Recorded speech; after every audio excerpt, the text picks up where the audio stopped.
England সিরিজের আগে সীমিত ওভার ক্রিকেটের নেতৃত্ব ছেড়েছেন ভারতের সফলতম অধিনায়ক মহেন্দ্র সিং ধোনি। তবে উইকেটরক্ষক ব্যাটসম্যান হিসাবে খেলা চালিয়ে যাবেন তিনি। বুধবার ভারতের ক্রিকেট বোর্ড বিসিসিআই ধোনির অধিনায়কের পদ ছেড়ে সরে দাঁড়ানোর কথা জানায়। 3 সংস্করণেই ভারতকে সবচেয়ে বেশি ম্যাচ নেতৃত্ব দিয়েছেন ধোনি। 3 ধরনের ক্রিকেটে দেশ সবচেয়ে বেশি জয় পেয়েছে তার অধীনেই। 2007 সালে বাংলাদেশের কাছে হেরে বিশ্বকাপ থেকে আগেভাগে বিদায়ের পর নেতৃত্ব ছাড়েন রাহুল দ্রাবিড়। অধিনায়কত্ব পেয়ে পরের বিশ্বকাপের জন্য দলকে প্রস্তুত করেন ধোনি। সুফল পায় ভারত। 2011 বিশ্বকাপে তার নেতৃত্বেই দ্বিতীয়বারের মতো শিরোপা জেতে দেশটি।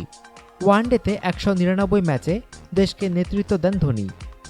110টি ম্যাচে জেতে তার দল, হারে 74টিতে, টাই হয় 4 ম্যাচ, পরিত্যক্ত হয় 11টি।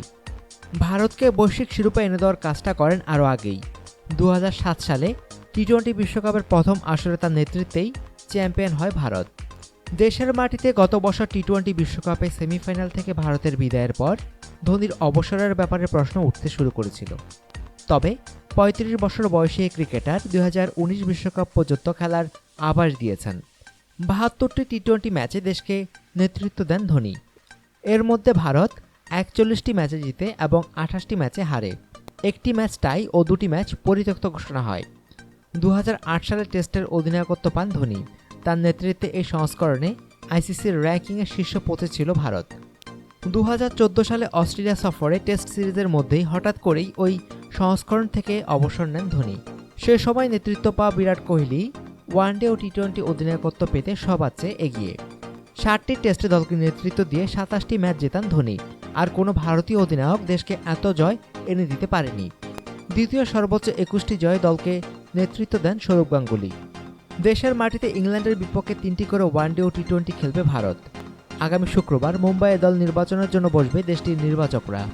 15 জানুয়ারি পুনেতে শুরু হবে প্রথম ওয়ানডে। দলকে সবসময় সামনে থেকে নেতৃত্ব দিয়েছেন ধোনি। অধিনায়ক হিসাবে ওয়ানডেতে 54 গড় ও 86 স্ট্রাইক রেটে করেছেন 6,683 রান। টি-20তে 122.6 স্ট্রাইক রেটে করেছেন 1,112 রান।